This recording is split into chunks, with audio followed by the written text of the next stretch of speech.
দয়া কর নসিব কর মাদিনা লা ইলাহা ইল্লাল্লাহ লা ইলাহা ইল্লাল্লাহ মুহাম্মাদুর রাসূলুল্লাহ সাল্লাল্লাহু আলাইহি ওয়াসাল্লাম। দয়ার নবী মায়ার নবী গো, কবে নিবেন আমায় সোনার মদিনায়, কবে নিবেন আমায় পানের মদিনায়। দয়ার নবী মায়ার নবী গো, কবে নিবেন আমায় সোনার মদিনায়, কবে নিবেন আমায় পানের মদিনায়। যেই জন আপনায় দেখেছে দুজক হারাম তার হয়াছে, জান্নাত তার ওয়াজিব হইয়াছে। জুড়ে দয়ার নবী মায়ার নবী গো, কবে নিবেন আমায় সোনার মদিনায়, কবে নিবেন আমায় পানের মদিনায়। নবী আমার জানের জান, সারা বাংলায় ঘুরে গাইব তোমার গুণগান। নবী আমার জানের জান, সারা বাংলায় ঘুরে গাইব গো তোমার গুণগান। গাইতে গাইতে এই বাসিরের হয় যেন মরণ। দয়ার নবী মায়ার নবী গো, কবে নিবেন আমায় সোনার মদিনায়, কবে নিবেন আমায় পানের মদিনায়। ও আমার বাবারা, ও আমার ভাইরা, আল্লাহ নবী সাল্লাল্লাহু আলাইহি সাল্লাম হচ্ছে ঈমানের মূল। হুব্বুর রাসূল মিনাল ঈমান, নবীর ভালোবাসাই হচ্ছে ঈমান। একই পরিমাণে করব। আরেক হাদিসে পাকের মধ্যে আছেন, লা ইউমিনু আহাদুকুম হাত্তা কুনা হাব্বা ইলাইহি মিন ওয়ালিদিহি ওয়া ওয়ালাদিহি ওয়ান নাসি আজমাইন। নবী আমার ডাক দিয়ে বলে, উম্মত, যতক্ষণ পর্যন্ত না তোমরা তোমার বাবা মা ছেলে সন্তান এবং কি তোমার স্ত্রী এবং তোমার জানের চাইতো বেশি আমি নবীকে ভালো না বাসবে, তোমরা মুমিন হতে পারবে না।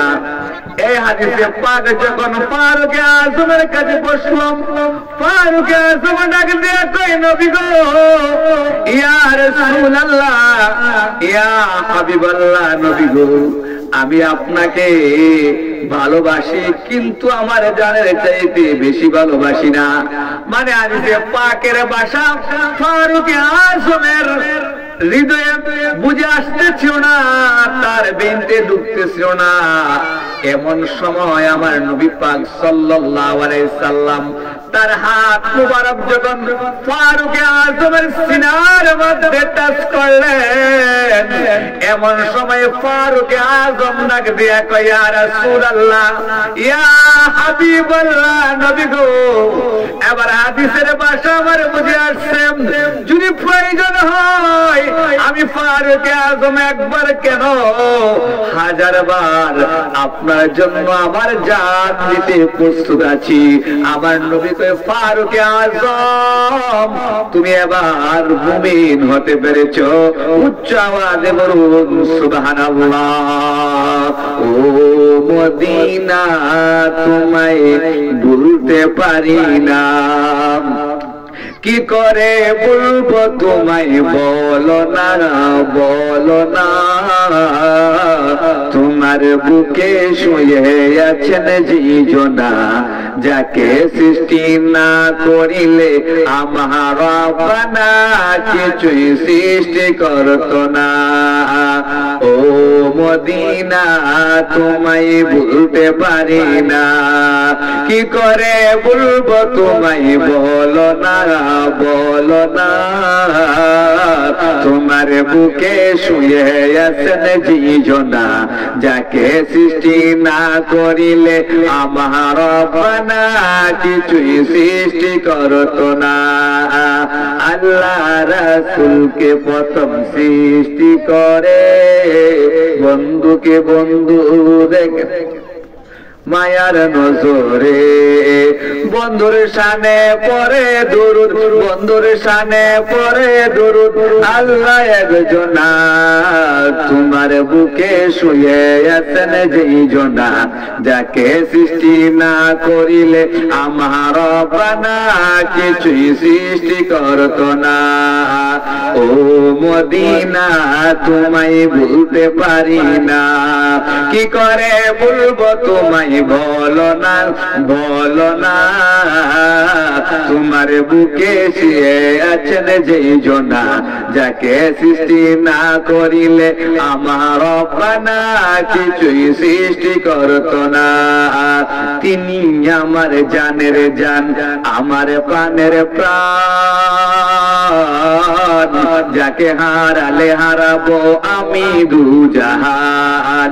যাহার নাম না নিলে, না নিলে ও মদিনা, যাহার নাম না নিলে দোয়া কবুল হয় না, হয় না। তোমার বুকে শুয়ে আছেন যেইজনা, যাকে সৃষ্টি না করিলে আমার রব্বানা কিছুই সৃষ্টি করত না। ও মদিনা তোমায় ভুলতে পারি না, কি করে বলবো তোমায় বলো না, বলো না। তোমার বুকে শুয়ে আছেন শাহে মদিনা, তোমায় বুকে শুয়ে আছেন শাহে মদিনা। ও আমার বাবারা, ও আমার বন্ধুরা, আমার নবী হচ্ছেন সমস্ত ঈমানের মূল। নবীর ভালোবাসার নাম হচ্ছে ঈমান। নবী হচ্ছেন সমস্ত উম্মতের জন্য রহমত।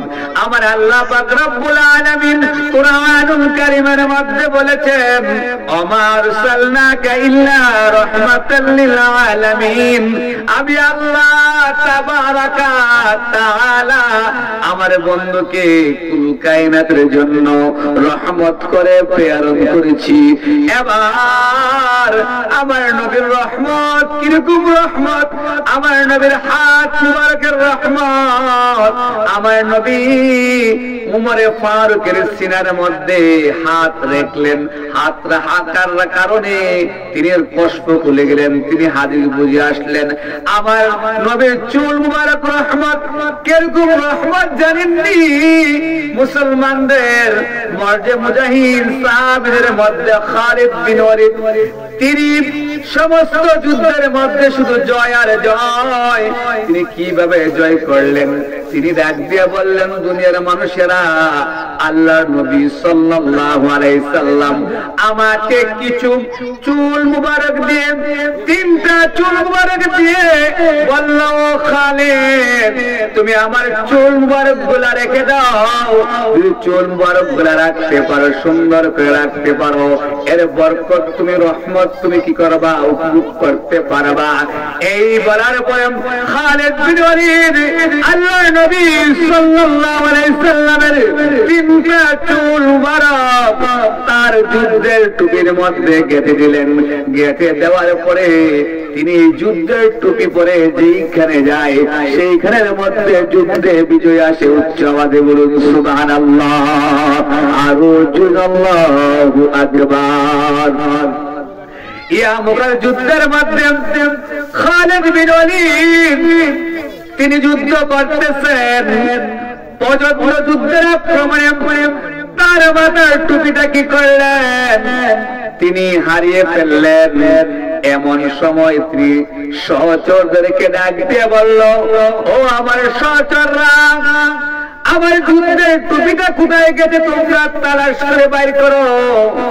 সহচররা ডাক দিয়ে বলল, আমিরের নির্দেশ পালন করা আমাদের দায়িত্ব কর্তব্য, কিন্তু এই যুদ্ধের কঠিন মুহূর্তে যুদ্ধ ছেড়ে দিয়ে কেন আপনি টুপি তালাশ করতে চান? খালিদ বিন ওয়ালিদ বলে, আমার যুদ্ধের সমস্ত নারে তাকবীর,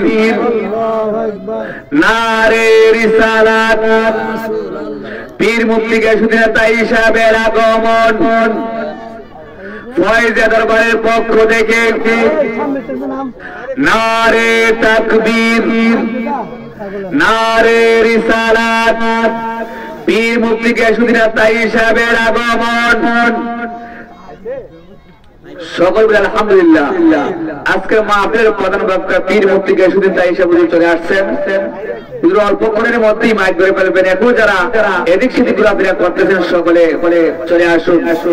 এবারে খালিদ বিন ওয়ালিদ ডাক দিয়ে বলল, ও আমার সহচররা, ও সহযোদ্ধারা, পরিস্থিতি যাই হোক না কেন আমাকে টুপি তালাশ করে বাইর করতে হবে। এবার সকলে তালাশ করতেছেন, হঠাৎ করে টুপি পেয়ে গেলেন। টুপি পাওয়ার পরে যখন এই টুপিটা খালিদ বিন ওয়ালিদের কাছে দিলেন, খালিদ বিন ওয়ালিদ টুপিটা পরিধান করে তলোয়ার হাতে নিয়ে ময়দানের মধ্যে যখন ঝাঁপিয়ে পড়লেন, এবার ময়দানের মধ্যে মুসলমানদের বিজয় চলে আসলো। উচ্চ আওয়াজে বলুন সুবহানাল্লাহ, আরো জোরে জোরে আল্লাহু আকবার। তাহলে আমার নবী সাল্লাল্লাহু আলাইহি সাল্লামের একটা চুল মুবারকের কত বরকত, কত রহমত। আমার নবী জানি কত রহমতের নবী, বরকতের নবী ছিল। যারা সাহাবাই ছিলেন তারা আমার নবীর সঙ্গে থেকে থেকে রহমত বরকত হাসিল করেছেন। আজকে আমাদের নবী নাই, সেই নবীর উত্তরসূরি এই দুনিয়ার আউলিয়া কেরাম। আমরা আউলিয়া কেরামের সঙ্গ দিয়ে আমরা রহমত বরকত হাসিল করার জন্য চেষ্টা করতেছি। কারণ আমার আল্লাহ কুরআনুল কারীমের মধ্যে বলেছেন, ইন্না রাহমাতাল্লাহি কারীবুম মিনাল মুহসিনিন। আল্লাহ তাবারাক ওয়া তাআলা আল্লাহ ওয়ালাদের মাধ্যমে এই দুনিয়ার মধ্যে রহমত বরকত দান করেন। কিরকম আল্লাহর বরকত দান করেন? যারা আল্লাহর ওলি হয়ে যায়, যারা কাশফওয়ালা ওলি হয়ে যায়, তার নজর যখন কোন মুমিন বান্দার উপরে পড়ে তার কাশফ খুলিয়া যায়। কেন না, কিভাবে খুলিয়া যায়? বলতে পারেন মানুষের নজরের মধ্যে এরকম কি জিনিস আছে যেই নজরের কারণে মানুষের অন্তর চক্ষু খুলিয়া যায়? আপনি বলতে পারেন প্রত্যেকের ঘরের মধ্যে হাঁস রয়েছে, মুরগা রয়েছে, কবুতর রয়েছে, তারা কিন্তু বাচ্চা জন্ম দেয় না, তারা জন্ম দেয়, তারা ডিম পারে। ডিম পারার পরে তারা যখন এই ডিমকে তাপ দিতে থাকে, তাপ দিতে দিতে কি হয়, একদিন এই ডিম থেকে একটা জীবন্ত বাচ্চা ফুটে। সেই বাচ্চা ফুটে কিন্তু এটা বাচ্চা ছিল না, মুরগির বুকের তাপের কারণে, বুকের গরমের কারণে সেই ডিমটা বাচ্চা হয়। ঠিক যারা আল্লাহ ওয়ালা হয়ে যায়, আল্লাহ ওয়ালাদের নজর এত বড়, আল্লাহ ওয়ালাদের নজরের কারণে মুর্দা দিল জিন্দা হয়ে যায়। উচ্চ আওয়াজে বলুন সুবহানাল্লাহ। আমরা এই দরবারের মধ্যে আল্লাহ ওয়ালাদের সুহবতে এই জন্য আসি, আল্লাহ ওয়ালাদের নজরে যেন আমাদের অন্তর চক্ষু খুলিয়া যায়, আল্লাহ ওয়ালাদের নজরে যেন আমাদের ভাগ্য পরিবর্তন হয়ে যায়। আল্লাহ ওয়ালাদের কাছ থেকে আমরা সুহবত নেওয়ার জন্য আসি। আল্লাহ তাবারাক ওয়া তাআলা এই ফয়জিয়া দরবারকে বাংলার মধ্যে একটা উজ্জ্বল মাকান স্থান করে দেখ। সবাই বলেন আমিন। এই ফয়জিয়া দরবারকে আমরা জান দিয়ে প্রাণ দিয়ে ভালোবাসি, মহব্বত করি। এই ফয়জিয়া দরবারকে আমরা জান দিয়ে প্রাণ দিয়ে মোহাব্বত করি, যিনি আজকে দরবার সাজাইয়া ওই ফুল বাগানের মধ্যে শুয়ে আছেন, আল্লাহ তাবারক ওয়া তাআলা বিশ্ব হুজুর কিবলাকে জান্নাতের উচ্চ মাকাম দান করুক। সবাই বলুন আমিন, আরো জোরে বলুন আমিন। এই বিশ্ব হুজুর কিবলা এত মেহনত করে, এত পরিশ্রম করে আমাদের জন্য দরবার সাজাইলো, তিনি তো এখন ওই জান্নাতের বাগানের মধ্যে শুয়ে আছেন, কিন্তু এইটার ফল তো আমরা ভক্ষণ করব। ও সাহেবনগরের গ্রামবাসীরা, ও সাহেবনগরের বাবারা, আর বাড়িতে নয়, জান্নাতের বাগানে চলে আসেন, জান্নাতি বাগানে চলে আসে, জান্নাতের ফল সংগ্রহ করুন। এখান থেকে আলেম ওলামাদের কাছ থেকে কুরআন সুন্নাহ শিক্ষা গ্রহণ করে নিজের জীবনকে পরিবর্তন করুন। আল্লাহ তাবারক ওয়া তাআলা আমাদের সকলকে কুরআন সুন্নাহ মোতাবেক চলার তৌফিক এনায়েত করুন। আমার